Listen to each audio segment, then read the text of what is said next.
آج اسلام کی, مجھے کہنے دیجئے جملہ, کہ آج اسلام کی ناموس کی حفاظت کا دن ہے ناظرین. آج بنیادی طور پر سرکار مدینہ صلی اللہ علیہ وآلہ وسلم کی ناموس کی حفاظت کا دن ہے ناظرین. میں لیے چلتا ہوں آپ کو خانہ کعبہ میں. یاد ہے آپ کو موقع جس کو پڑھ کے, جس کو سن کے روح کانپ جاتی ہے, کہ جب سرکار مدینہ صلی اللہ علیہ وآلہ وسلم کی پشت اتھر پر اوجڑی رکھی گئی تھی ناظرین, تو اس وقت وہ تمام ملعون کھڑے ہوئے تھے. میرے سرکار نے ان کے خلاف دعا فرمائی. دعا کی قبولیت کا دن ناظرین آج ہے کہ جنہوں نے ناموس رسالت کی معاذ اللہ اس وقت بے خنی کرنے کی کوشش کی, رہتی دنیا تک اللہ تعالیٰ نے ان کو عبرت نشان بنا دیا کہ اپنے محبوب کی ناموس کی حفاظت میں ایسے کروں گا کہ وہاں ہاتھ اٹھے تھے یا بدر کے میدان میں ان کو واصل جہنم کر دیا گیا. آج بنیادی طور پہ ناظرین بالخصوص صدیق اکبر رضی اللہ تعالیٰ عنہ کی ناموس کی حفاظت کا دن ہے. عتبہ بن ربیعہ ملعون تشدد کرتا تھا, لیکن آج پیارے صدیق اکبر رضی اللہ تعالیٰ عنہ کی ناموس کی حفاظت خود قدرت نے فرمائی کہ اسے بھی واصل جہنم کر دیا. آج عبداللہ ابن مسعود رضی اللہ تعالیٰ عنہ کی ناموس کی حفاظت کا دن ہے ناظرین. یہ ابو جہل بال پکڑ کے تشدد کرتا تھا, معاذ اللہ چرواہا کہتا تھا. اللہ نے کیسا کام لیا کہ حضرت معاذ رضی اللہ تعالیٰ عنہ نے ایک حد تک تو اسے زخمی کر کے پہنچا دیا تھا اس امت کے فرعون کو, لیکن جب سانسیں باقی تھیں تو جا کر جو سر اتارا وہ کسی اور نے نہیں اتارا, جن کو وہ چرواہا کہہ کے پکارتا تھا, معاذ اللہ چرواہا کہتا تھا, انہوں نے جا کر جب اس کی تلوار ہاتھ سے لی تو تلوار نہیں دیتا تھا, تو پہلے آپ نے اس کے سر کو ٹھوکنا شروع کیا, تلوار لی, پھر اس کی گردن کو اتار کے سرکار مدینہ صلی اللہ علیہ وآلہ وسلم کی بارگاہ میں پیش کیا. تو آج عبداللہ ابن مسعود رضی اللہ تعالیٰ عنہ کی ناموس کی حفاظت کا بھی دن ہے. آج کے دن ناظرین قدرت نے اپنے محبوب صلی اللہ علیہ وآلہ وسلم کے لیے فرشتوں کو, جملہ کہنے دیجئے مجھے, ریڈ الرٹ کیا ہے, کیونکہ نبی کریم صلی اللہ علیہ وآلہ وسلم کی ناموس وہ ریڈ زون ہے جس میں داخلے کی کسی کو اجازت نہ دی جائے گی. آج ناظرین امت کے فرعون کے, ابو جہل کے واصل جہنم ہونے کا دن ہے. لہٰذا آج کے دن آپ اللہ کا شکر ادا کیجئے کہ تاریخ میں نہ اس سے پہلے بدر کا کوئی ایسا مقام موقع, نہ اس کے بعد, نہ وہ عشق پہلے دیکھنے کو ملا نہ اس کے بعد. بدر ہے صاحب, اور بدری صحابہ ہیں. اللہ تعالیٰ ان کے صدقے سے ہم سب کی بخشش فرما دے. آج ہمارے ساتھ جو شخصیات موجود ہیں ناظرین, بہت خوبصورت انشاءاللہ حسین گفتگو ہونے والی ہے. پہلی شخصیت میرے آپ کے ہم سب کے بزرگ ہیں, ممتاز عالم دین ہیں محترم جناب پروفیسر محمد سعید احمد خان صاحب. دوسری شخصیت ممتاز اسکالر محترم جناب ڈاکٹر طاہر حمید تنولی صاحب. اور تیسری شخصیت ممتاز عالم دین محترم جناب پروفیسر بشارت صدیق ہزاروی صاحب. اور میرے دائیں جانب میرے بھائی بہت پیارے قوال, ممتاز قوال اپنے ساتھیوں کے ساتھ, ان کے لیے دعا بھی کیجیے ناظرین, ان کی صحت کے لیے بھی. کل یہ جو اچانک چلے گئے تھے, تھوڑی طبیعت کی خرابی تھی, اللہ تعالیٰ میرے اس بھائی کو صحت کاملہ عطا فرمائے. کمال پڑھتے ہیں جناب شیر میاں داد صاحب اپنے ساتھیوں کے ساتھ موجود ہیں. آپ تمام لوگوں کو السلام علیکم, خوش آمدید. اور آپ سب کو دل کی عطا گہرائیوں سے غزوہ بدر کی بہت بہت مبارکباد.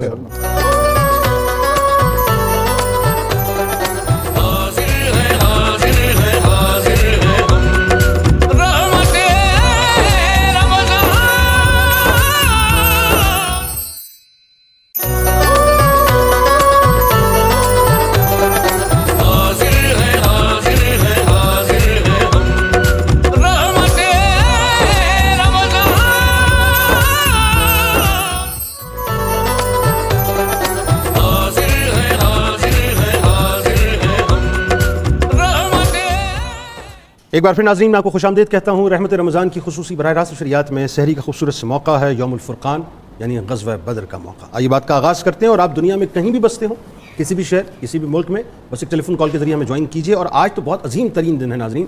ایک مسلمان کی حیثیت سے اپنے جذبات کا اظہار کیجیے کہ آج جو کچھ بھی ہم کر رہے ہیں کیا وہ وہی ہے جن نقوش پاک کو صحابہ کرام رضوان اللہ تعالیٰ علیہم اجمعین ہمارے درمیان چھوڑ کے گئے. آغاز کرتے ہیں پروفیسر صاحب سے.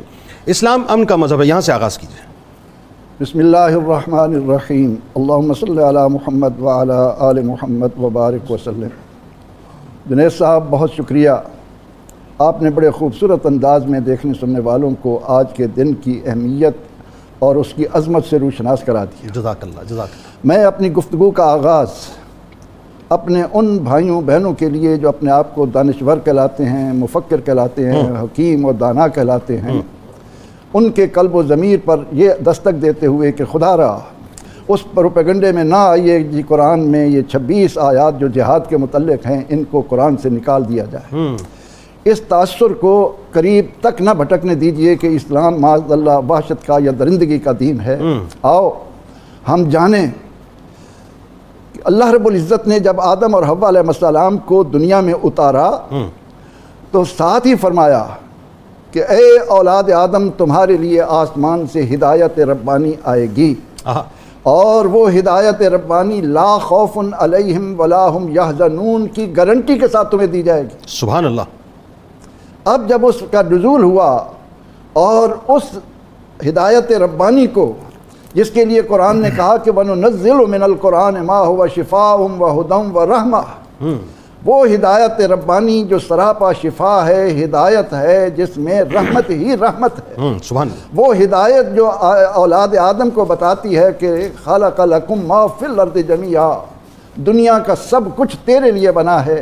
اب اللہ تعالیٰ نے وہ ہدایت جن نفوس قدسیہ کے ذریعے اولاد آدم کو پہنچائی، اولاد آدم میں حوصلہ ہی نہ رہا اس کو سننے کا، صحیح، اور ان ہدایت لانے والوں کو یہ دیکھتے ہوئے کہ وہ نہ ہم سے مال طلب کر رہے ہیں، نہ ہماری جان کے لیے خطرہ بن رہے ہیں، نہ ہماری عزت و ناموس کو ان سے کوئی خطرہ ہے، وہ تو ایک للہیت کے ساتھ ہمیں ایک ایسی راہ پر چلانا چاہتے ہیں جہاں چاروں طرف سے رحمتیں نازل ہوں، سبحان اللہ، خوشیاں اور مسرتیں نازل ہوں۔ سبحان اللہ۔ لیکن تاریخ نے دیکھا کہ ان بیان کرنے والوں کے لیے کتنی زندگی اجیرن کر دی گئی۔ ما یاتیہم من رسول الا کانوا بہ یستہزئون۔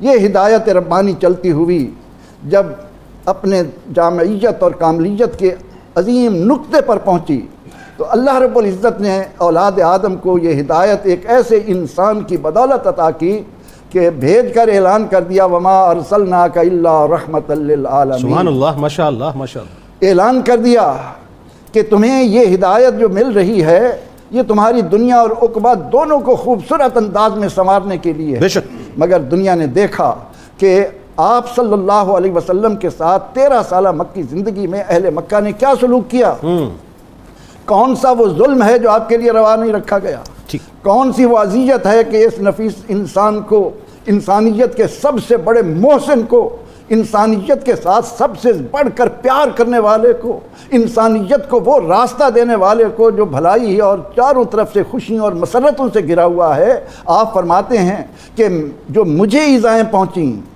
جن راہوں سے مجھے تکلیفوں سے گزارا گیا، مجھ سے پہلے کسی اللہ کے نبی پر ایسی اذیت نہیں ہے۔ لیکن دنیا نے اس حقیقت کو جاننے کی بجائے ادھر نظر ہی نہ رکھی کہ نبی اکرم رحمت عالم صلی اللہ علیہ وسلم جو تعلیمات لائے ہیں وہ حق ہے۔ الحق یعلو ولا یعلا، حق غالب ہونے کے لیے آتا ہے، مغلوب ہونے کے لیے نہیں آتا۔ اس لیے جب یہ جہاد کا معاملہ آتا ہے تو کہتے ہیں کہ معاذ اللہ وحشت ہے، درندگی ہے۔ نہیں، قرآن کو اٹھا کر تو دیکھو، قرآن کہتا ہے قاتل الذین یقاتلونکم، ان کے مقابلے میں آؤ جو تم سے تمہاری زندگی کا جینے کا حق چھیننا چاہتے ہیں، ٹھیک ہے، جو تمہارے لیے زندگی گزارنا مشکل بنا دیتے ہیں۔ پھر جب تم ان کے مقابلے میں نکلو گے تو میری طرف سے یہ نوید جاں فضا آئے گی کہ وَلَقَدْ نَصَرَكُمُ اللَّهُ بِبَدْرٍ وَأَنْتُمْ أَذِلَّةٌ، میری مدد تمہارے ساتھ ہوگی۔ اور قَدْ كَانَ لَكُمْ آیَةٌ فِي فِئَتَيْنِ الْتَقَتَا، پھر رہتی دنیا تک دنیا غور کرے کہ یہ جو دو جماعتیں ملی تھیں، ایک باطل کی سرپرستی کے لیے آئی تھی، ایک حق کی بول بالا کے لیے آئی تھی، اللہ نے اس کو کیا غلبہ عطا فرمایا۔ تو ہمیں یہ ذہن میں رکھنا چاہیے کہ قرآن و سنت میں کہیں یہ مسلمان کو نہیں کہا گیا کہ تم معاذ اللہ انسانیت کا خون کرو۔ تمہاری ذمہ داری ہے کہ اس حق کو پھیلانے میں، لوگوں تک اوامر اور نواہی کے پیغامات میں جو رکاوٹ بنتے ہیں، اگر وہ تمہاری جان کے لیے خطرہ بنتے ہیں۔ کیا خوبصورت نظام ہے اسلام کا کہ جب مہینہ حرمت والے میں مشرکین کا ایک آدمی مارا گیا، عمر بن حضرمی، تو ایک طوفان کھڑا کر لیا مکے والوں نے، ان کو سب کچھ بھول گیا کہ انہوں نے مکہ میں کیا کچھ کیا۔ اللہ اکبر۔ کہا کہ حرمت والے مہینے، اللہ تعالیٰ نے اس کا جواب دیا یسألونک عن الشہر الحرام، لوگ آپ سے ان حرمت کے مہینوں میں سوال کرتے ہیں، قل قتال فیہ کبیر، فرما دیجئے ان حرمت والے مہینوں میں لڑائی بہت بڑا گناہ ہے، لیکن ذرا اپنے اعمال پر بھی تو نظر ڈالو۔ اللہ اکبر، اللہ تم نے جن کے لیے مسجد حرام میں داخلہ بند کر دیا ہو، وہ ہجرت کر کے مدینہ منورہ چلے جائیں، وہاں پر بھی تم چڑھائیاں کرو، ان کے لیے جان و مال کا خطرہ بنو اور کہو کہ نہیں وہ ہاتھ باندھ کر صرف کہا قاتل الذین یقاتلونکم، اب تم میدان میں آؤ ان کے مقابلے میں جو تمہارے مقابلے۔ بالکل، یہ تو ظاہر تاریخ گواہ ہے کہ مسلمان تو کبھی بھی ڈاکٹر صاحب اوفینسو رہا ہی نہیں نا، ہم تو ہمیشہ ڈیفینسو رہے، اور ریٹیلیٹ بھی جو ہم نے کیا ہے اس کی وجہ سے ہوتی ہے کہ جب ہماری ڈومین میں داخل، یعنی حدود اللہ کی ڈومین میں داخل ہوں گے تو پھر ہم ظاہر کچھ نہ کچھ تو کہیں گے۔ غزوہ بدر کا جو پس منظر ہے، ذرا یہاں سے بات کا آغاز کیجیے۔ بسم اللہ الرحمن الرحیم۔ جناب صاحب بہت شکریہ۔ غزوہ بدر اتنا بڑا مارکہ ہے ہماری تاریخ کا ہی نہیں، تاریخ انسانیت کا، جس نے پوری انسانی تاریخ کے رخ کو پھیر دیا۔ یہ ایمان کے، اللہ کے وجود کے اور اللہ کی ہستی پر یقین کا ایک کمال منظر ہے. وہ علامہ نے کہا نا کہ صدق خلیل بھی ہے عشق, صبر حسین بھی ہے عشق, مارکہ وجود میں بدر و حنین بھی ہے عشق. تو یہ جو تعلق عشقی ہے اللہ کے ساتھ اور اللہ کے رسول کے ساتھ, اس کا ایک مظہر ہے غزوہ بدر. یہی وجہ ہے کہ غزوہ بدر کو دنیا بھر کے مفکرین نے تاریخ کا ایک ٹرننگ پوائنٹ قرار دیا. جیسے ڈیوڈ کولن ہے, بہت بڑا مستشرق ہے, آرمیز آف مسلم کانکویسٹ میں اس نے لکھا, مونٹگومری وارڈ نے محمد ایٹ مدینہ میں لکھا. جس کو بھی اٹھا کے دیکھیں وہ غزوہ بدر کو ایک ایسا محیر العقول واقعہ سمجھتے ہیں, دیکھتے ہیں, جس نے وہ نتائج دیے جن کی انسانی عقل توقع بھی نہیں کر سکتی. دیکھیں جس وقت آپ سے ہجرت فرما کر مدینہ طیبہ تشریف لے آئے, جتنے مظالم ان پہ ڈھائے گئے اسلام کے حوالے سے اہل ایمان پر, پروفیسر نے بڑی تفصیل سے اس پہ روشنی ڈالی. اب چاہیے یہ تھا کہ اہل مکہ سکون سے رہتے. ہجرت کے ساتھ ہی انہوں نے سازشیں شروع کر دیں مسلمانوں کو اذیت پہنچانے کے لیے, ان کے وجود کو ختم کرنے کے لیے. اس سے اندازہ کریں سعد ابن معاذ مکہ تشریف لے گئے, آپ طواف کر رہے ہیں, تو ابو جہل آپ سے ملا.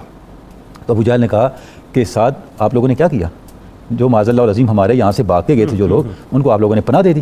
اگر تم امیہ ابن خلف کے مہمان نہ ہوتے تو یہاں سے زندہ بچ کے نہ جاتے. سعد ابن معاذ نے فرمایا کہ تم نے جس طرح کی گفتگو شروع کی, اگر تم نے مجھے طواف سے روکا, ہم تمہاری وہ شارہ کاٹ دیں گے جو تمہیں حرم سے بھی زیادہ عزیز ہے. ظاہر ان کی تجارتی شارہ بالکل مدینہ طیبہ کے پاس, بالکل صحیح. اب وہ وہیں رک گیا. وہیں سے کیونکہ سعد ابن معاذ نے یہ جو جملہ کہا, یہ کیا تھا, یہ جملہ جو انہوں نے ارشاد فرمایا, انہوں نے دراصل قریش کو آئینہ دکھایا, ابو جہل کو آئینہ دکھایا کہ آپ کر کیا رہے ہو, مطلب تمہاری اوقات یہ ہے, اپنی اوقات میں وہ اس شارہ کو مسلمانوں کے خلاف پہلے دن سے استعمال کر رہے تھے. صحیح, کہ اس کے ذریعے سے ایسا بزنس, ایسی تجارتی ایکٹیویٹیز کریں, اتنا سرمایہ فراہم کریں کہ وہ سرمایہ پھر مسلمانوں کو ختم کرنے کے لیے, اس نئی نوزائیدہ ریاست کو متزلزل اور ختم صفاتی سے کرنے کے لیے استعمال کیا جائے. آگے چل کے گریجولی ایسے واقعات ہوتے چلے گئے جن واقعات نے غزوہ بدر کے لیے فضا ہموار کر دی. مثلا جس وقت یہ خبریں پہنچیں آپ صلی اللہ علیہ وسلم تک کہ وہاں پر یہ جو تجارت ہو رہی ہے, اہل مکہ اور قریش جو تجارت کر رہے ہیں, اس کے مقاصد بڑے سنگین ہیں اور بڑے مہلک ہیں. تو آپ نے کچھ صحابہ کی ڈیوٹی لگائی, 12 صحابہ پر مشتمل آپ نے ایک وفد بھیجا, ذرا جا کے اس پہ نظر رکھیں. وہاں سے ایک قافلہ جا رہا تھا, عمر بن الحضرمی اس کا ایک فرد جو تھا, اس قریش کے اس قافلے کے ساتھ مقابلے کی صورت میں اس قتل ہو گیا. وہ 2 آدمی گرفتار ہو گئے. جب وہ گرفتار ہو کے آئے تو آپ صلی اللہ علیہ وسلم نے اس پہ اظہار ناپسندیدگی فرمایا کہ رجب کا مہینہ تھا, یہ رجب 2 ہجری کا واقعہ ہے, اور آپ نے اس کی دیت بھی ادا فرما دی. لیکن اس کے اوپر ایک پروپیگنڈا شروع کر دیا قریش کے اندر.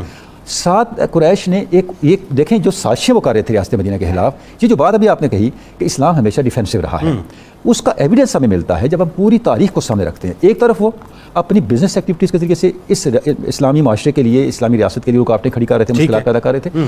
دوسرا, اگر کوئی اسلام کی قبولیت کی طرف آتا بھی تو وہ اس کے راستے روکتے. بالکل ٹھیک. جیسے ایک سردار عبدالقیس اسلام قبول کرنے کے لیے آ رہا تھا تو انہوں نے اس کو روک دیا. بالکل پروپیگنڈے اسلام کے خلاف مسلسل کرتے چلے جا رہے تھے. اس کے بعد کیا ہوا کہ ایک مکی سردار نے مدینہ پاک کے پاس ہی چراگاہ تھی, وہاں پہ حملہ کر دیا, اور ریاست مدینہ کے آپ صلی اللہ علیہ وسلم کے مویشی تھے ان کو وہ لے کے چلے گئے. یعنی اب ان کی جو دست درازیاں تھیں یہاں تک پہنچنے لگیں کہ اس نئی ریاست کی, اسلامی معاشرے کی, اسلامی ریاست کی سیکورٹی پر, اس کے دفاع پر, اس کے اثاثوں پر, اس کے افراد پر, ہر ایک کے لیے انہوں نے عدم تحفظ کا ایک ماحول فراہم کر دیا. یعنی وہ ایسے سے ایکسپینڈ کر رہے تھے, بڑھتے جا رہے تھے, خطرات بڑھاتے جا رہے تھے. وجہ یہ ہے کہ ان کا مقصد ہی اس نئے قائم ہونے والے معاشرے کو کلیاتاً ختم کر دینا تھا. اچھا, ان کو یہ خوف بھی تھا نا کہ یہاں یہ مستحکم ہو رہے ہیں, اگر مستحکم ہو گئے تو جیسے ہجرت حبشہ کے معاملات میں ان کے سامنے, ہجرت حبشہ جو پہلے ہوئی تھی اس کے ثمرات بھی تو ان کے سامنے کہ یہاں اگر ان کو تھوڑا سا وقت مل گیا. اب آپ دیکھیں 1 سال بھی نہیں گزرا تو یہ جو لوگ ہیں یہ تو ہمارے پوری کی پوری سوسائٹی کو کھا جائیں گے, ہمارے پورے نظریے کو, ہماری سوچ کو ختم کر دیں گے. اس کے بعد ایک پوری تیاری کے ساتھ انہوں نے ایک تجارتی قافلہ تیار کیا اور ابو سفیان کی قیادت میں اس کو بھیجا بزنس کے لیے, تاکہ اس سے جتنا مال آئے اس کو ہم خرچ کریں اور اس کے پورا اختیاری کے ساتھ ہم مدینے پہ جا کے 1000 اونٹ تھے, 50,000 دینار کے قریب تقریباً. اب اچھا, یہ تو شام کی طرف گیا تھا, شام کی طرف, یہ تو بات کی بات ہے جب وہ قافلہ جا رہا تھا. یعنی دیکھیں مکہ والوں کا اسلام کی دشمنی میں جوش و خروش کا یہ عالم تھا کہ عورتوں نے اپنے زیورات تک دیے, ایسا ہی اپنے سارے اثاثے ابو سفیان کے حوالے کر دیا. بلکہ میں تو روایتوں میں بھی پڑھا تھا ڈاکٹر صاحب کہ وہ کم و بیش پورے مکے والوں کی تھوڑی بہت انویسٹمنٹ ہر ایک کی تھی, سب امٹ کے نکل آئے تھے. اب وہ جو انویسٹمنٹ وہ مکہ کی خوشحالی کے لیے نہیں تھی, وہ اسلام دشمنی میں تھی. اسلام دشمنی میں تھی. اب جب وہ قافلہ واپس آیا, اب اس قافلے کی نگرانی یہ جو ریاست مدینہ تھی اس کی اسٹیٹ رسپانسبلٹی تھی, لہذا آپ صلی اللہ علیہ وسلم نے ایک اس کے لیے ایک بھیجا, ایک چھوٹا لشکر بھیجا اس کی نگرانی کے لیے. اب اس کے اوپر ابو سفیان نے میسج بھیج دیا ابو جہل کو مکہ کو کہ میرے اوپر محمد صلی اللہ علیہ وسلم کے جو لشکر حملہ ہونے والے تو آپ اس کا اہتمام کریں, مجھے بچانے کے لیے کوشش کریں. وہاں سے پھر ان کی پوری تیاریاں ہوئیں اور تیاریوں کے ساتھ وہ آگے, باوجود اس کے کہ ابو سفیان راستہ بدل کے واپس پہنچ چکا تھا, انہوں نے کہا کہ اب ہم نے جنگ کرنی ہے. اچھا, ابو سفیان رضی اللہ تعالیٰ عنہ اس وقت تک ایمان نہیں لائے. ٹھیک ہے, اور میرا خیال ہے اس میں یہ بھی ملتا ہے کہ بعد میں انہوں نے کمیونیکیٹ بھی کیا تھا کہ ابھی اب تم لوگ مت آؤ. وہی میں عرض کر رہا ہوں, انہوں نے راستہ بدل لیا نا. جب ان کو پتہ چل گیا کہ جو معروف راستہ ہے اس پہ مسلمان بیٹھے ہوئے ہیں میری نگرانی کے لیے, تو انہوں نے اپنا راستہ بدل لیا. جب راستہ بدل کے وہ محفوظ طریقے سے نکل گئے اس خطے سے, اس علاقے سے, تو انہوں نے میسج دیا لشکر قریش کو کہ اب میں خطرے سے نکل آیا ہوں, آپ واپس چلے جاؤ. اب اچھا, وہاں پر بھی جب نئی مشاورت ہوئی, اب وہاں پر بھی وہ لوگ تقسیم ہو گئے. ٹھیک ہے, اس میں اگر میں ایک جملے میں کہوں وقت کا میں, تو یہ ساری جنگ فی الحال ابو جہل کے تکبر اور حضرمی کے انتقام کی جنگ. ایگزیکٹلی, مطلب اس نے اگنیٹ کیا, اس نے کہا کہ نہیں یہ تو اب ہو کے ہی رہے گا. صرف 2 لوگ تھے, ایک عمر الحضرمی جو قتل ہوا تھا اس کا قبیلہ تھا, بالکل ٹھیک, ان کا انتقام تھا اور اس کا تکبر تھا, ورنہ بڑے بڑے لوگ کہہ رہے تھے کہ اب جنگ کی عتبہ تک نے مشورہ یہ دیا تھا کہ مت جاؤ, وہ بھی یہ کہہ رہا تھا مت جاؤ. اچھا, اب بات کو تھوڑا سا آگے بڑھاتے ہیں, اور پروفیسر صاحب اب ذرا یہ تو ایک نقشہ بڑا خوبصورت اس وقت ڈاکٹر صاحب نے کھینچا, اور پروفیسر صاحب نے کیا اسلام کا جو ایک فیس ہے وہ کلیئر کیا کہ صاحب ہم پسند لوگ ہیں, ریٹیلیٹ کرتے ہیں, لیکن وہی بات ہے ہمیں تنگ کرو گے تو ظاہر ہم بات تو کریں گے. اچھا, اب اس میں سوال یہ پیدا ہوتا ہے کہ جو اب یہ لشکر وہاں سے چل پڑا, مدینے سے جو مسلمانوں کا لشکر اب نکلتا ہے, ظاہر ہے اس کی ایک شان و شوکت ہے. میں چاہتا ہوں ذرا اسی تسلسل میں آپ بیان کیجیے. بسم اللہ الرحمن الرحیم والصلاة والسلام علی سید الانبیاء والمرسلین. جنید بھائی, 12 رمضان المبارک کو یہ 313 افراد کا قافلہ روانہ ہوا. ٹھیک ہے, چونکہ جس طرح ڈاکٹر صاحب نے بیان کر دیا کہ جنگ کے ارادے سے چونکہ نکلے نہیں تھے, تو اس سے پہلے مشاورت ہوئی. جب وہ 1000 قافلے کی آمد کی اطلاع ملی تو نبی علیہ السلام نے صحابہ کرام سے مشاورت کی. سب سے پہلی گفتگو حضرت سیدنا صدیق اکبر رضی اللہ تعالیٰ عنہ نے کی, پھر حضرت سیدنا فاروق اعظم رضی اللہ تعالیٰ عنہ نے گفتگو کی, اس کے بعد حضرت مقداد بن عمرو رضی اللہ تعالیٰ عنہ کی گفتگو جس کی طرف آپ نے اشارہ فرمایا, پھر حضرت سعد بن معاذ رضی اللہ تعالیٰ عنہ ان کی گفتگو ہوئی. جب ان کی آپ نے اس میں انٹرو میں بڑے دل نشین انداز سے اس کو بیان کر دیا. ایک جملہ اس میں جو, لیکن آپ کلام فرمائیں, آپ کی زبان سے زیادہ میں اس میں ایک جملہ ضرور عرض کروں گا. انہوں نے عرض کیا, یا رسول اللہ صلی اللہ علیہ وسلم, اگر آپ آج ہی جنگ شروع کر دیں تو ہم آپ کے ساتھ ہیں, اس پر ہماری کوئی ناراضگی نہیں, ہم وہ کارنامے دکھائیں گے کہ آپ کی آنکھیں ٹھنڈی ہو جائیں گی. سبحان اللہ, سرکار کی آنکھیں ٹھنڈی کرنا چاہتے ہیں, واہ واہ, آنکھیں ٹھنڈی ہو جائیں گی, واہ واہ واہ, تو ہم آپ کے ساتھ ہیں. آپ دریا میں سمندر میں داخل ہو جائیں, ہم گھوڑوں کو سمندر میں داخل کر اللہ اکبر, رکیں گے نہیں. اب جب یہ قافلہ روانہ ہوا اس ایمان افروز گفتگو کے بعد, اور حضور کی دعائیں سمیٹی صحابہ کرام نے, جب یہ روانہ ہوا تو صورتحال یہ تھی کہ 70 اونٹ تھے, 2 گھوڑے تھے, 6 زریں تھیں, 8 شمشیریں تھیں, کسی کو زنگ لگا ہوا, کسی کی دستی ٹوٹی ہوئی, کسی نیزے کی انی ٹوٹی ہوئی, ایک کھجور 2 صحابہ کو دی گئی, کسی کے بدن پر قمیض نہیں تھی, کوئی پاؤں سے برہنہ تھا, جس کو تلوار نہیں ملی اس نے درخت کی شاخ اور توڑ کر ہاتھ میں پکڑ لی. یہ معجزات سنانے ہیں لوگوں کو بعد میں ہم نے انشاءاللہ. یہ قافلہ شوق جب روانہ ہوا تو حضور صلی اللہ علیہ وسلم نے ان کے لیے دعا فرمائی کہ یا اللہ, یہ میں تیری بارگاہ میں لے کر آ رہا ہوں. تو وجدان کہتا ہے کہ جواب آیا کہ وہ جو اٹھا کر لا رہے ہیں وہ چھوڑ کر جائیں گے, یہ آپ کے غلاموں کو ہی ملے گا. اور وہی صورتحال ہوئی. اب ایک سواری اور 3 سوار نبی علیہ السلام نے تقسیم کر دی. دیکھیے, بحیثیت سپہ سالار, بحیثیت کمانڈر ان چیف, بحیثیت سربراہ قافلہ شوق, نبی علیہ السلام کے پاس جو سواری تھی, اگر حضور صلی اللہ علیہ وسلم اس کو اپنے لیے مختص فرماتے تو کوئی اعتراض نہ کرتا, لیکن نبی علیہ السلام نے فرمایا کہ جو اونٹ میرے پاس ہے اس پر بھی 2 صحابہ میرے ساتھ شریک ہوں, باری باری بیٹھیں گے, جب کچھ دیر میں بیٹھوں گا پھر وہ صحابی اپنی باری پر بیٹھیں گے. اچھا, شریک کس کو کیا؟ حضرت مولا کائنات علی المرتضیٰ کو اور حضرت ابو لبابہ رضی اللہ تعالیٰ عنہ کو. پھر حضرت ابو لبابہ رضی اللہ تعالیٰ عنہ کو واپس مدینہ طیبہ بھیج دیا, پھر حضرت مرسد رضی اللہ تعالیٰ عنہ ان کو شریک کیا. اب اس سواری پر بیٹھے, جب سرکار اپنی باری مکمل کر چکے تو نبی علیہ السلام سواری سے اترے اور آپ نے صحابہ کرام سے فرمایا کہ اب تم سوار ہو. تو حضرت مولا علی بھی اور دوسرے صحابی دونوں نے مل کر عرض کیا کہ حضور, ہمارے لیے یہی اعزاز کافی ہے کہ ہم سواری کی لگام پکڑ کر ساتھ چلیں, اور آپ کی سواری کی ٹاپوں سے جو گرد اڑ کر ہم پر پڑ جائے یہ اعزاز ہمارے لیے کافی ہے. ہم سواری پر نہیں بیٹھتے, آپ بیٹھیں. اب مساوات کی وہ تعلیم جو میدان بدر سے امام الانبیاء صلی اللہ علیہ وسلم نے دی, آپ نے جواب کیا دیا, فرمایا ما انتما باقوا منی, تم مجھ سے زیادہ طاقتور نہیں ہو. دوسری بات فرمایا وما انا اغنا عنکما عن الاجر, اور یہ بات بھی نہیں کہ تمہیں اجر کی ضرورت ہے اور مجھے اجر کی ضرورت ہے, اس لیے فرمایا کہ سواری پر تم بھی بیٹھو گے اور میں پیدل چلوں گا, وہ اجر جو باقیوں کو ملے گا وہ مجھے ملے, اور تم مجھ سے زیادہ طاقتور نہیں ہو. یعنی آپ کی بات سے یہ بات سمجھ آئی کہ دنیا بھر کے جتنے بھی سپہ سالار ہیں ان کو first army chief of Islamic state نے, اگر میں یہ کہوں تو غلط نہ ہوگا, first army chief of Islamic state نے یہ پیغام دیا ہے. بالکل, یہ مساوات کا پیغام ہے. جی, اور یہاں سے فتح کی بنیاد رکھی گئی کہ فتح کے اندر کیا چیزیں کارگر ہوتی ہیں.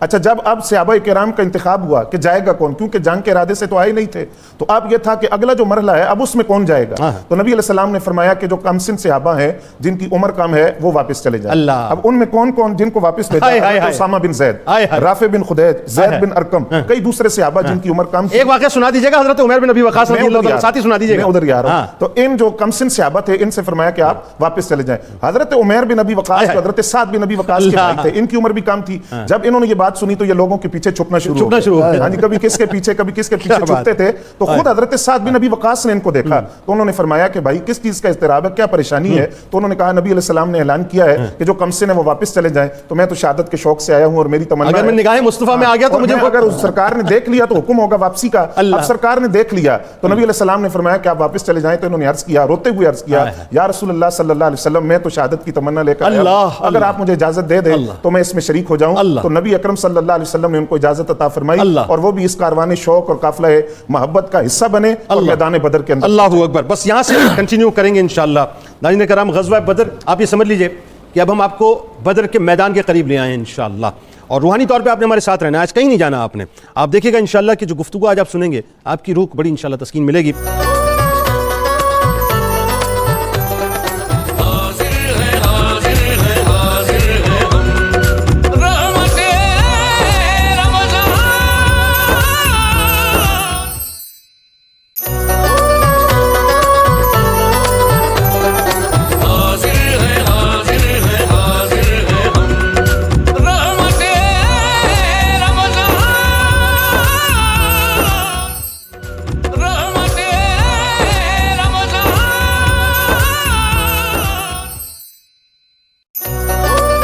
ایک بار پھر ناظرین میں آپ کو خوش آمدید کہتا ہوں. رحمت رمضان کی خصوصی براہ راست نشریات میں سحری کا موقع ہے اور آپ جانتے ہیں یوم الفرقان یعنی غزوہ بدر کیا حسین دن ہے ناظرین، کیا شان و شوکت والا دن ہے.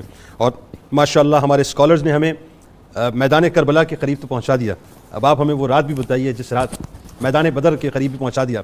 میدان کربلا بھی میری زبان سے جو نکلا صحیح تو نکلا. بدر کا تو تسلسل کربلا ہے. بات یہی ہے نا، کربلا بھی بدر ہے اور بدر بھی کربلا ہے. اچھا جی، تو بتائیے اب ذرا اس میدان میں ہوا کیا؟ سرکار علیہ السلام کی دعائیں. اب اس میدان میں دو تہذیبیں ٹکرائی ہیں، دو نظریات کا آپس میں مقابلہ ہے.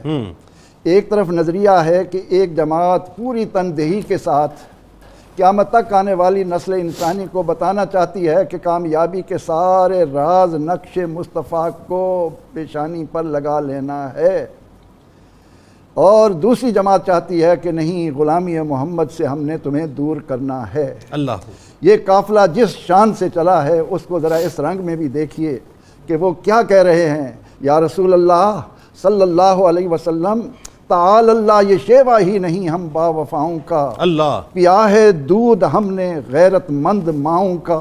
نبی کا حکم ہو، نبی کا حکم ہو تو پھاند جائیں ہم سمندر میں، جہاں کو محو کر دیں نعرہ اللہ اکبر. اللہ اکبر. قطع کلام کی معذرت صاحب، یہ لشکر ساری دنیا سے انوکھا تھا، نرالا تھا. اس لشکر کا افسر کالی کملی والا تھا. وہ جو بات آپ مجھ سے پوچھنا چاہ رہے ہیں وہ میں یہ عرض کر رہا ہوں کہ لشکر آ گیا ہم نے سامنے، جگہ کا انتخاب ہو گیا، لیکن صحابہ کرام رضوان اللہ علیہ مجمعین کی جو سب سے بڑی آرزو اس وقت یہ ہے کہ آقا علیہ السلام کو گزند نہ ہو، آپ کے لیے عریش بنایا جاتا ہے. مولا کائنات فرمایا کرتے کہ لوگ یہ کہتے ہیں کہ علی بہادر ہے، علی نے میدان بدر میں اتنے آدمیوں کو مارا، درمیان تقریباً 20-22 آدمی، اگر 70 ہیں تو ان میں 40 کے قریب آپ نے مرحب کو، ابن عبد ود کو. لیکن علی کہتا ہے اے دنیا والو، صدیق اکبر جیسا بہادر کوئی نہیں. علی، مولا کائنات یہ آپ کیسے فرما رہے ہیں؟ فرمایا کہ جب بدر کے میدان میں نبی رحمت صلی اللہ علیہ وسلم کے لیے عریش ایک جگہ بیٹھنے کی تیار کی گئی تو اس وقت ہمارا کلیجہ منہ کو آتا تھا کہ کون ہوگا ایسا جانثار جو رسول اللہ کا پہرا دے گا، جو رسول اللہ کے ساتھ اس عریش پر رہے گا. تو اس موقع پر صدیق اکبر رضی اللہ عنہ کا انتخاب ہوا کہ یہ آپ کے ساتھ ہوں گے. اور پھر آپ صلی اللہ علیہ وسلم نے ساری صورتحال کو دیکھتے ہوئے ساری رات اللہ کے حضور دعاؤں میں گزاری. آپ صلی اللہ علیہ وسلم کی زبان پر آتا اللہم انجزنی ما وعدتنی، اے اللہ تو نے جو مجھ سے وعدہ کیا ہے میں تیری مخلوق کو انسانیت کا حسن دینا چاہتا ہوں، میں ان کو دین و دنیا کی کامیابیاں دینا چاہتا ہوں، اور اس کامیابی کے لیے جو حق کا پرچم لے کر میں نکلا ہوں، اے اللہ تو نے اس کے لیے جو میرے ساتھ وعدہ کیا ہے اس کے پورے کرنے کا وقت آ گیا اللہ ہے۔ اکبر۔ اے اللہ آج اگر یہ چند نام لیوا تیرے نبی کے شہدائی، میں اس جماعت کو رسول اللہ کا فدائی کہتا ہوں، آہا، کیونکہ دین کی روح ہی بمصطفیٰ بے رساں خیشرا کے سبحان اللہ سبحان اللہ سبحان اللہ۔ وہ منظر پیش ہو رہا ہے بدر میں کہ ایک ایک لشکر کا فرد نبی رحمت صلی اللہ علیہ وسلم پر اس طرح جان لٹانے کے لیے آج میدان بدر میں کھڑا ہے کہ باپ سامنے آیا تو اس کی پرواہ نہیں، بیٹا آیا تو اس کی پرواہ نہیں، ماموں آیا تو اس کی پرواہ نہیں، یہ سارے رشتے ہیچ ہیں۔ نبی رحمت صلی اللہ علیہ وسلم چونکہ مقصود کائنات ہیں، نبی اکرم رحمت عالم صلی اللہ علیہ وسلم اللہ سے ہم کلام ہوئے، دعائیں کیں، اور اس کے بعد اگلا مرحلہ دیکھیے کہ آپ آ کر اس چھوٹے سے لشکر کو، تھے ان کے پاس 2 گھوڑے، 6 زرہیں، 8 شمشیریں، بدلنے آئے تھے یہ لوگ دنیا بھر کی تقریب۔ اللہ کیا بات ہے، سبحان اللہ سبحان اللہ۔ آپ صلی اللہ علیہ وسلم نے آگے بڑھ کر نشانات لگانے شروع کیے، فرمایا اے اہل ایمان، ابو جہل یہاں گرے گا، ابو البختری یہاں گرے گا، عتبہ یہاں گرے گا، شیبہ یہاں گرے گا، امیہ بن خلف کا یہاں خاتمہ ہوگا۔ سیدنا فاروق اعظم رضی اللہ عنہ فرماتے ہیں کہ میرے آقا علیہ الصلاۃ والتسلیم نے جو نشانات لگائے بدر کے تتمے پر، حق کا بول بالا، جس کو یریدون لیطفئوا نور اللہ بافواہہم واللہ متم نورہ ولو کرہ الکافرون۔ کاش آج کی مسلم دنیا کو قرآن کا یہ راز سمجھ آئے کہ دامن مصطفیٰ سے چمٹے بغیر، دامن رحمت میں آئے بغیر وہ کہیں کہ دین و دنیا کی جو پاکستان کا تصور دے رہا تھا، اس نے کہہ دیا تھا کہ محمد سے وفا تو نے تو ہم تیرے ہیں، یہ جہاں چیز ہے کیا لوح و قلم تیرے ہیں۔ بدر کے اندر جانثاران مصطفیٰ صلی اللہ علیہ وسلم پہلا نقش یہ ثبت کر رہے ہیں کہ رسول اللہ صلی اللہ علیہ وسلم کے لیے جان تک حاضر ہے، اور آپ نے واضح کر دیا کہ اللہ نے کامیابی تمہارے مقدر میں لکھ دی ہے۔ نشانات لگ گئے، اور اس کے بعد اللہ کے نبی علیہ السلام کی دعا کا تو یہ عالم تھا کہ آپ پر جو کپڑا تھا بار بار گر جاتا تھا، صحابی اٹھا اٹھا کر اس پر رکھتے تھے۔ یہ بھی ایک سبق تھا کہ اللہ سے لو ٹوٹنے نہ پائے۔ آئے ہائے ہائے، مدد تو اسی کی آنی ہے، مدد اسی کی، کیونکہ اس کا اعلان ہے لَأَغْلِبَنَّ أَنَا وَرُسُلِي، میں اور میرا رسول غالب رہیں گے۔ بے شک، بات آگے بڑھا دیں، عزت والے رسول ہی، عزت اللہ کے لیے ہے اور اس کے رسول۔ بے شک ایسا ہی۔ ڈاکٹر صاحب اب بڑا اہم مرحلہ ہے، اور وہ مرحلہ ہے جنگی حکمت عملی کا پڑاؤ ڈالنے کا جو سجیشن ہے، انٹیلیجنسیا جو ہے، یہ سرکار علیہ السلام نے جو حکمت عملی اختیار کی ہے، میرا خیال ہے تاریخ ایسی نظیر پیش نہیں کر سکتی۔ بتائیے جی جنید صاحب، بالکل غزوہ بدر میں جب ہم آپ صلی اللہ علیہ وسلم کی حکمت عملی کو دیکھتے ہیں، یہ اتنی جامع ہے اور اتنی مؤثر ہے، وار کالجز میں، ملٹری آپریشنز میں کے لیے آج بھی اس کو بطور ایک سیمپل کے، ایک آئیڈیل کے، ایک نمونے کے، ایک مثال کے اسٹڈی کیا جاتا ہے۔ ہماری پاکستانی افواج میں باقاعدہ پڑھایا جاتا ہے، سیمپل کیس اس کو دیکھا جاتا ہے کہ کس طرح سے اتنے چھوٹے سے لشکر نے پورے قریش اور پورے مکہ کا جو پورا پاورفل فورسز آئی ہوئی تھیں ان کو تہس نہس کر کے رکھا۔ مطلب اس وقت کی سپریم پاور آپ سے سپریم پاور آئی تھی، کوئی یعنی مادی لحاظ سے تو کچھ نہیں بنتا نا۔ وَلَقَدْ نَصَرَكُمُ اللَّهُ بِبَدْرٍ وَأَنْتُمْ أَذِلَّةٌ، قرآن مجید کہہ رہا ہے بدر میں تمہاری کیا حیثیت تھی؟ اذلہ کا مطلب ہے بالکل ہی گئے گزرے تھے اور اللہ نے تمہیں غالب کر دیا۔ تو اس کے اندر کیا ہوا آپ دیکھیں جنید صاحب کہ آپ صلی اللہ علیہ وسلم کی حکمت عملی جو ہے فرام ویری فرسٹ ڈے کام کر رہی تھی۔ جب وہاں سے چلے وہ لوگ، پورا لشکر ابو جہل کے ساتھ چلا، پیغام پہنچا ابو سفیان کا، تو ان کے یہ فیصلے ہونے شروع ہوئے اب ہم جنگ معطل کر دیں۔ اس قافلے کے اندر بھی ایسے لوگ موجود تھے جو آپ صلی اللہ علیہ وسلم کے ساتھ ہمدردی رکھتے تھے۔ وہیں پہ دو ان کے جو قبیلے تھے، قبیلہ بنو عدی اور قبیلہ زہرہ، واپس چلے گئے۔ ٹھیک ہے، اب خلفشار پیدا ہو گیا ابو جہل کے لشکر کے اندر۔ اب اس پیچ و تاب کے اندر جب وہ واپس گئے، بنو ہاشم کو مخاطب کیا ابو جہل نے، یہ دو تو چلے گئے، پتہ نہیں آپ بھی ہمارے ساتھ ہیں کہ نہیں، دل تو مجھے لگتا ہے آپ کے محمد صلی اللہ علیہ وسلم کے ساتھ ہے۔ وہیں سے طالب بن ابی طالب کی قیادت میں ایک گروہ پھر واپس چلا گیا، اس کی ان باتوں سے تنگ آ گئے۔ پھر بہت سے ایسے لوگ تھے جنہوں نے ابو جہل کو کہا کہ یہ جنگ ہمارے لیے لاقت لے کے آئے گی۔ میں آپ کو الفاظ بتا رہا ہوں ان کے، وہ یہ کہتے تھے ابو جہل آپ ہمیں محمد سے لڑنے نہیں لے کے جا رہے، خدا سے لڑنے لے کے جا رہے ہو، خدا سے لڑنے لے کے جا رہے ہو۔ یہ کون لوگ تھے؟ حکیم بن حزام تھے۔ حکیم بن حزام سیدہ خدیجہ الکبریٰ کے بھتیجے ہیں، اور یہ وہ شخصیت ہیں جو فرام ویری فرسٹ ڈے، شاہ ابی طالب کو ذرا یاد کریں، جی جی آپ صلی اللہ علیہ وسلم کے ساتھ ان کی ہمدردیاں اور سارا۔ اور اس میں ایک جملے کا اضافہ کرنا چاہوں گا، جب فتح مکہ ہو رہی تھی اس وقت جو جاسوس آئے تھے، 3 جاسوس آئے تھے، ان میں ایک حکیم ابن حزام تھے جنہوں نے ابو سفیان کو کہا ابھی چپ کر جاؤ، اور یہ وہی ہے نا جنہوں نے پناہ بھی دی تھی سرکار علیہ السلام. بالکل. اچھا، اور یہ وہی ہے جن کے لیے سرکار علیہ السلام نے فرمایا تھا کہ آج اگر بدر کے موقع پہ یہ اس وقت آ کے مجھ سے ڈیمانڈ کرتے تو میں سارے قیدیوں کو چھوڑ دیتا، سب کو چھوڑ دیتا. تو یہ جتنے لوگ تھے یہ سارے کے سارے لوگ فضا بنا رہے تھے کہ آپ نہ ٹکرائیں، آپ وسلم اور اہل ایمان کے ساتھ نہ ٹکرائیں.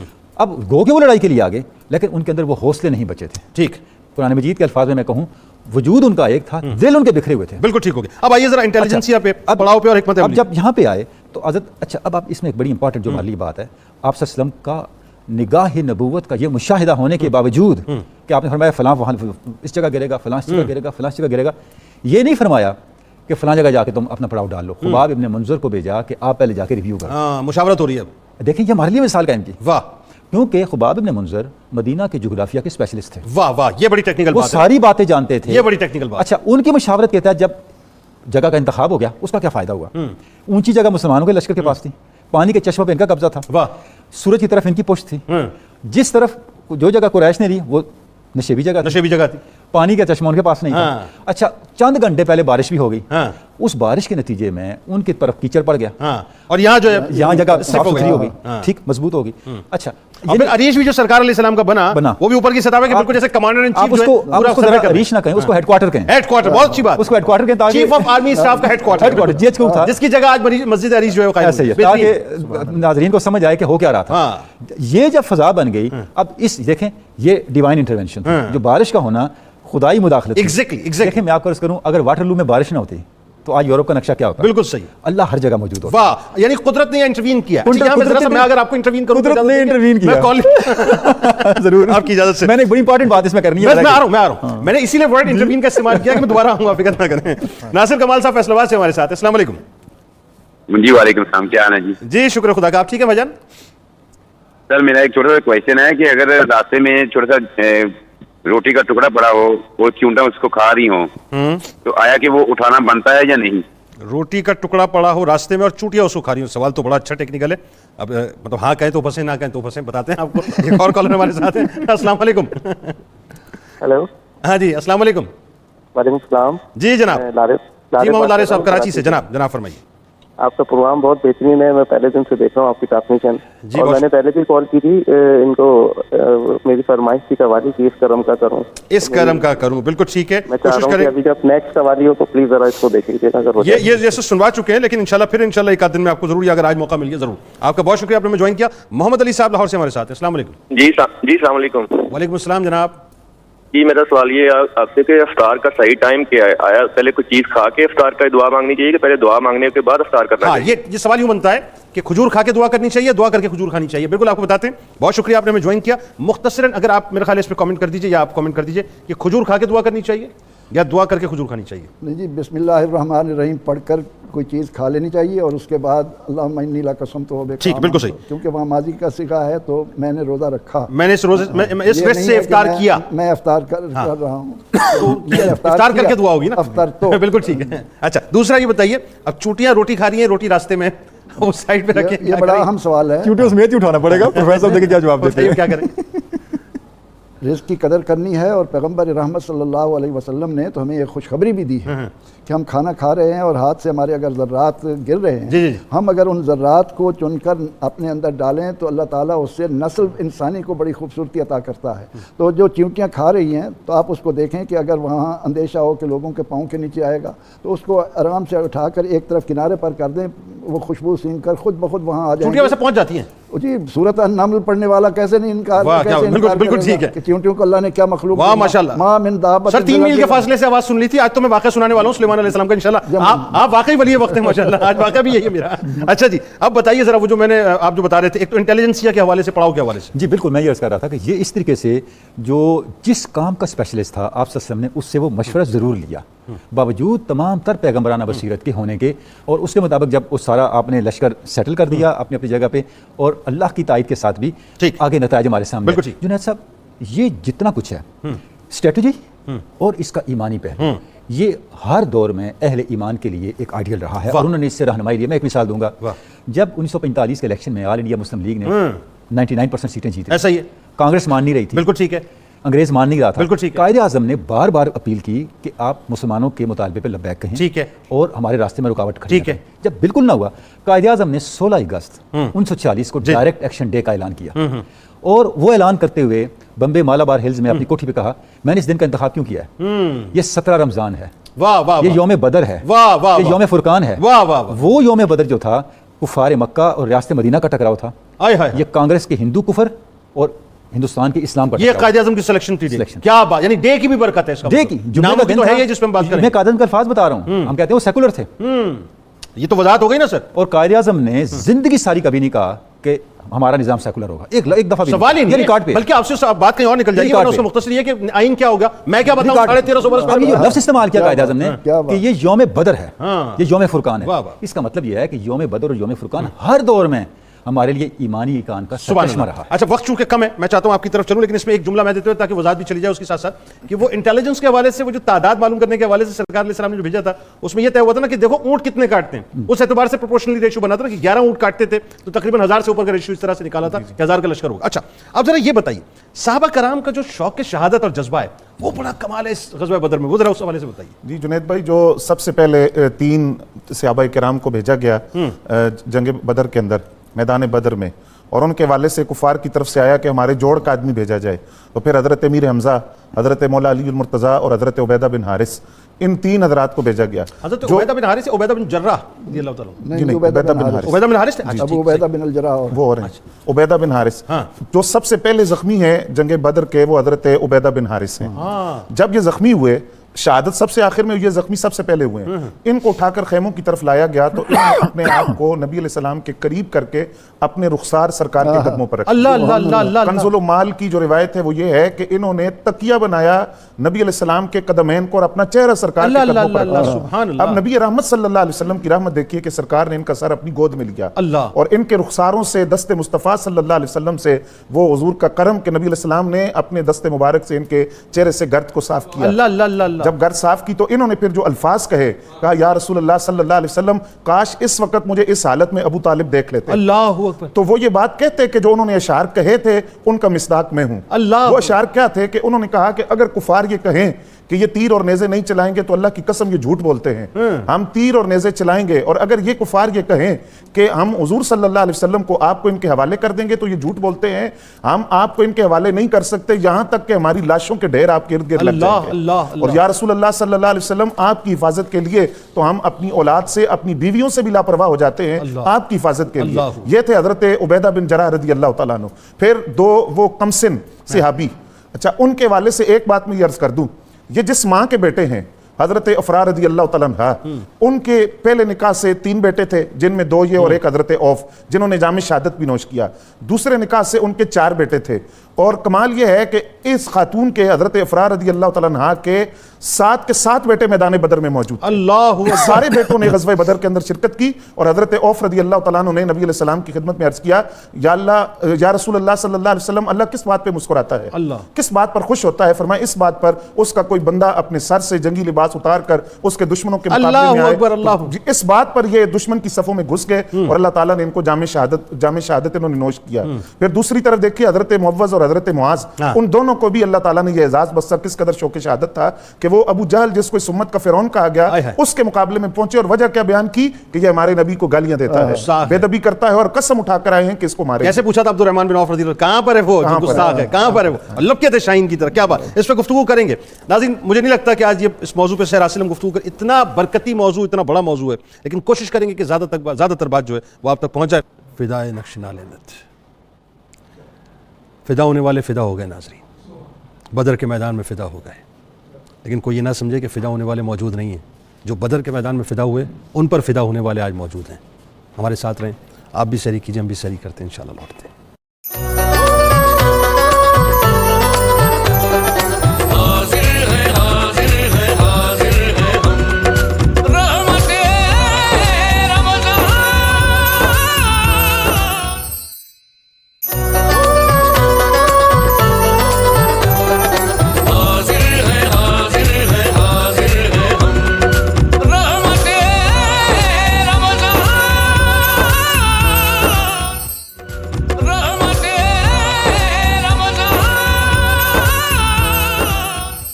ایک بار پھر ناظرین میں آپ کو خوش آمدید کہتا ہوں. رحمت رمضان کی خصوصی براہ راست نشریات میں سحری کا موقع ہے اور غزوہ بدر پہ یعنی یوم الفرقان پہ بات ہو رہی ہے. جی پروفیسر صاحب یہ بتائیے، اب وہ موقع ہے کہ جہاں نبی کریم صلی اللہ علیہ وآلہ وسلم کی گریہ ازاری ہے اور فرشتوں کا نزول ہے. حضور نبی اکرم رحمت عالم صلی اللہ تعالی علیہ وسلم چونکہ اللہ کی برہان بن کر آئے، آپ کے بعد کوئی ہدایت ربانی آسمان سے نہیں آنی، کوئی نبی نہیں. آپ اس طرح دعا فرماتے فرماتے یہاں تک پہنچتے ہیں کہ اے اللہ، آج اگر یہ تیرے چند نام لیوا مٹ گئے تو زمین پر تیری عبادت نہیں کی جائے. اللہ اکبر. آپ صلی اللہ علیہ وسلم اس الہا زاری کے ساتھ دعا کر رہے ہیں اور پھر فوراً اس کے ثمرات جو ہمیں نظر آتے ہیں.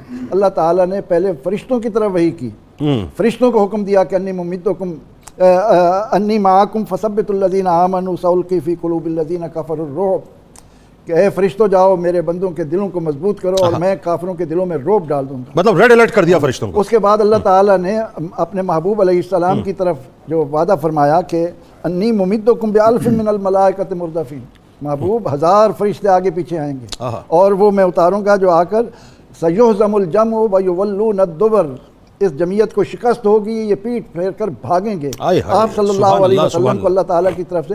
اور پھر ہم دیکھتے ہیں کہ جب وہ جنگ کا تتمہ ہوتا ہے، 70 مارے جاتے ہیں، 70 قیدی بنتے ہیں. ایک صحابی آ کر عرض کرتے ہیں یا رسول اللہ صلی اللہ علیہ وسلم، ہم جب میدان جنگ میں کفار سے جنگ کر رہے تھے تو ایک آواز آتی تھی اقدم حیزوم اقدم حیزوم اقدم حیزوم، یہ کیا تھا؟ حضور علیہ السلام نے فرمایا کہ حیزوم جبریل کے گھوڑے کا نام ہے، آج وہ بھی تمہارے ساتھ آ کر سبحان اللہ سبحان اللہ. کمال بادی صدیق اکبر رضی اللہ تعالیٰ عنہ سرکار نے جب فرمایا یہ دیکھو جبرائیل امی بھی آ گئے جو زرد امامہ پہنے ہوئے گھوڑے پہ سوار ہیں.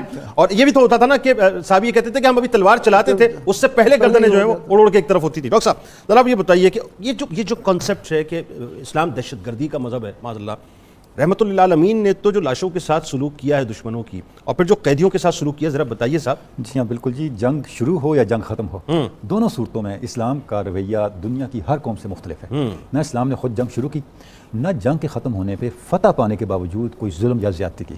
تو اس کا مظاہرہ ہمیں غزوہ بدر کے اندر بھی نظر آتا ہے. قیدی جب گرفتار ہوئے تو صحابہ خود بھوکے رہتے تھے، ان کو کھانا کھلاتے تھے، خود تکلیف میں رہتے تھے، ان کو راحت میں رکھتے تھے. اور یہی نتیجہ تھا، یہی سبب تھا کہ وہ ان میں سے کتنے مسلمان ہوئے. اور جب فدیے کا معاملہ آیا، جو غریب لوگ تھے جو فدیہ نہیں دے سکتے تھے، ان کا فدیہ ریاست کی طرف سے دیا گیا. اور پھر ان کو یہ فیسلٹی بھی دی گئی کہ اگر وہ پڑھے لکھے ہیں تو علم پھیلا دیں، یہ ان کے فدیے کا بدل ہو جائے گا. اور صدیق اکبر رضی اللہ تعالیٰ عنہ کی تجویز تھی، ان کی تجویز تھی. عمر فاروق کی تجویز الگ عمر تھی. فاروق رضی اللہ تعالیٰ ان کے قیام شان تھی.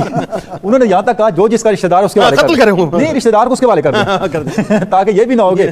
لیکن سیدنا عمر فاروق ابوبکر صدیق کی تجویز قبول ہے.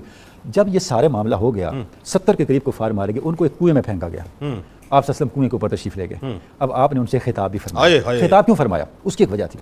جس وقت یہ لشکر مکہ سے چلا تھا، ابو جہل سرداروں کے ساتھ بیت اللہ میں گیا، غلاف کعبہ کو پکڑ کے ابو جہل نے ایک دعا کی تھی کہ اے اللہ جو حق پہ ہیں ان کو فتح دے اور جو جھوٹے ہیں ان کو خائب و خاص اور تباہ و برباد کر. اور وہ گئے. آپ نے فرمایا ہے شیبہ، ہے اتبا، ہے فلاں، ہے فلاں، کیا تم نے اللہ کا وعدہ سچا پا لیا؟ ہاں دیکھ لیا، ہم نے تو اللہ کے وعدے کو سچا پایا. یعنی جو آپ نے دعا کی تھی ہو گئی نا پوری. حضرت عمر فاروق نے فرمایا یا رسول اللہ آپ ان سے کلام فرما رہے ہیں، یہ سنتے ہیں؟ آپ نے فرمایا یہ اسی طرح سنتے ہیں جس طرح تم سنتے ہو، تم ان سے زیادہ نہیں سنتے، بس یہ جواب نہیں دے سکتے. تو یہ اب آپ دیکھتے چلے جائیں ایک ایک سٹیپ جو ہے غزوہ بدر کا، وہ اپنے اندر 20 معانی رکھتا ہے. اچھا سر ایک اور بات یہ آپ ذرا اس پہ کلام فرمائیے کہ یہ بھی کیسی رحمت کی بات ہے کہ سرکار علیہ السلام نے جانوروں کے بھمبوڑنے کے لیے دشمنوں کی لاشوں کو کھلی فضا میں نہیں چھوڑا. یہ بتائیے نا ذرا. بات یہ ہے دیکھیں اسلام میں قبر کا تصور ہے نا، قبر کیوں کی جاتی ہے؟ بنیادی طور پہ میت کے احترام کے لیے، تاکہ اس کی توہین نہ ہو، اس کی ستر پوشی ہو، اس کو ڈانپا جائے. تو جو کفار کا جو مقتولین بدر کے کا تھا ان کے مستحق تھے، اسی طرح سے ان کو کنویں میں مٹی میں ڈال دیا گیا اور پردے میں کر دیا. صرف امیہ بن خلف جو ہے چونکہ بہت موٹا تھا وہ اور اس کا پیٹ پھٹ گیا تھا تو وہ نہیں ڈل پایا، باقی سب کچھ جو ہے وہ ڈال دیا. یعنی یہاں بھی دشمنوں کی لاشوں کو بھی سرکار علیہ السلام نے اپنی رحمت سے نوازا، کرنے سے روکا، ان کی توہین سے روکا. اور ایک مثال کہیں اسلام کی جنگ کا جو قانون ہے وہ ہر لحاظ سے حقوق انسانی کا اور انسانی حرمت کا قانون ہے، اور اسلام کا ایک میں پیغام ہے انسانیت کے لیے. بالکل ٹھیک کہ بقا اسی قانون کو بالکل. اچھا حضرت اب یہ بتائیے ذرا سا بدر کے اندر وہ جو ایک عشق کے ہمیں واقعات نظر آتے ہیں جہاں حضرت قتادہ رضی اللہ تعالیٰ عنہ، حضرت عکاشہ رضی اللہ تعالیٰ عنہ، حضرت اسلمہ رضی اللہ تعالیٰ عنہ، ذرا وہ واقعات بتائیے لوگوں کو. جی جنید بھائی، اس غزوہ بدر کے اندر حضور صلی اللہ علیہ وسلم کے بہت سے کمالات اور معجزات کا ظہور بھی دیکھا جس کو محدثین نے بیان کیا، جن میں سے ایک تو یہ ہے کہ حضرت قتادہ رضی اللہ تعالیٰ عنہ کی آنکھ کا جو ڈیلا تھا وہ باہر نکل آیا. وہ اس کو ہاتھ پر رکھ کر بارگاہ رسالت میں آپ صلی اللہ علیہ وسلم میں حاضر ہوئے. یا رسول اللہ صلی اللہ علیہ وسلم آپ اس کو واپس اس کی جگہ پر لگا دیجیے. اب دیکھیے ایک ذہن میں بات آتی ہے، کوئی آئی اسپیشلسٹ ہے، آنکھ کا وہ کوئی ماہر امراض چشم کا ڈاکٹر ہو، اسپیشلسٹ ہو، لیکن حضور صلی اللہ علیہ وسلم کی بارگاہ میں حاضر ہوئے اس عقیدے کے ساتھ کہ آنکھ کوئی طبیب بھی لگا دے گا لیکن جو دست مصطفیٰ سے اس کو ٹھنڈک نصیب ہوگی، جو روشنی نصیب ہوگی، وہ ڈیلا جب لگا دیا سرکار دو عالم صلی اللہ علیہ وسلم نے تو حضرت قتادہ رضی اللہ تعالیٰ عنہ فرماتے ہیں دیکھتا تو پہلے بھی تھا، لیکن جب سرکار دو عالم صلی اللہ علیہ وسلم کے ہاتھ سے دوبارہ وہ ڈیلا لگا تو پہلے سے زیادہ دکھائی دینے لگا۔ اور یہ آنکھ وہ تعارف بنی کہ عمر بن عبدالعزیز رضی اللہ تعالیٰ عنہ کی بارگاہ میں نعمان بن قتادہ رضی اللہ تعالیٰ عنہ نے حوالہ دیا تھا کہ یہ آنکھ جو تھی سرکار علیہ السلام نے لگائی تھی۔ جی بالکل اسی طرح حضرت عکاشہ بن محصن رضی اللہ تعالیٰ عنہ، ان کی جب تلوار ٹوٹ گئی، وہ نبی علیہ السلام کی بارگاہ میں حاضر ہوئے تو نبی علیہ السلام کی ہاتھ میں ایک چھڑی تھی، آپ نے وہ ان کو دی اور فرمایا یہ لے جاؤ۔ وہ فرماتے ہیں وہ چھڑی جب میں نے پکڑی تو وہ تلوار بن گئی، لوہے کی بڑی مضبوط اور ایک لمبی تلوار بنی۔ اس کے ساتھ میں غزوات کے اندر جنگوں میں شرکت کرتا رہا، یہاں تک کہ حضرت سیدنا صدیق اکبر رضی اللہ تعالیٰ عنہ کے دور میں طلحہ اسدی کے خلاف جو لشکر گیا اس میں وہ شریک ہوئے اور جام شہادت نوش کیا۔ اس وقت تک وہ جو چھڑی تھی وہ تلوار کی شکل میں رہی۔ میں دوسری بات جو بدری صحابہ کے فضائل نبی اکرم صلی اللہ علیہ وسلم نے فرمایا کہ اللہ تعالیٰ نے بدری صحابہ کی طرف خاص توجہ فرمائی اور فرمایا اعملوا ما شئتم، تم جو چاہے عمل کرو، اللہ تعالیٰ نے تمہارے لیے جنت کو واجب کر دیا ہے اور تمہاری بخشش فرما دی ہے۔ دوسری روایت کے اندر یہ الفاظ ہیں کہ حضرت جبریل امین حاضر ہوئے اور عرض کیا یا رسول اللہ صلی اللہ علیہ وسلم بدری صحابہ کے بارے میں آپ کی کیا رائے ہے؟ فرمایا میں ان کو سارے صحابہ میں افضل سمجھتا ہوں۔ حضرت جبریل امین نے عرض کیا کہ ہم فرشتوں میں ان فرشتوں کو افضل سمجھتے ہیں جو میدان بدر میں شریک ہوئے۔ تیسری روایت یہ ہے نبی علیہ السلام نے میدان بدر میں کھڑے ہو کر فرمایا یہ بات، فرمایا ایک بچہ نومولود پیدا ہوا، 40 سال وہ دین پڑھتا رہا، علم حاصل کیا، پھر اس کی ساری زندگی اس طرح گزری کہ اس نے کوئی نافرمانی نہیں کی، معصیت میں کوئی لمحہ نہیں گزارا، یہاں تک کہ وہ عمر کی انتہا کو نہیں پہنچا۔ فرمایا اس رات کو نہیں پا سکتا جو بدر کے اندر صحابہ نے گزاری ہے۔ اللہ اکبر۔ اور میرا خیال ہے اس موقع پہ ہم حضرت عثمان بن عفان رضی اللہ تعالیٰ عنہ کو بھی نہ بھولیں کہ ان کو بھی یہ شرف نصیب ہوا۔ بالکل وہ بدری صحابہ میں شامل ہیں اور خود ان کی خواہش تھی کہ حضور میں شریک ہونا چاہتا ہوں اور وہ اجر جو بدری صحابہ کو ملے گا، تو نبی علیہ السلام نے وعدہ فرمایا کہ آپ مدینہ میں رہیں، سیدہ رقیہ کی تیمارداری کریں، وہ اجر جو صحابہ کو میدان بدر میں جا کر ملے گا اللہ تعالیٰ آپ کو یہاں عطا فرمائے گا۔ بہت شکریہ آپ تینوں، اب آپ کا تشریف لائے۔ ناظرین کرام، غزوہ بدر پہ آج پروگرام تھا، میں اب آپ کو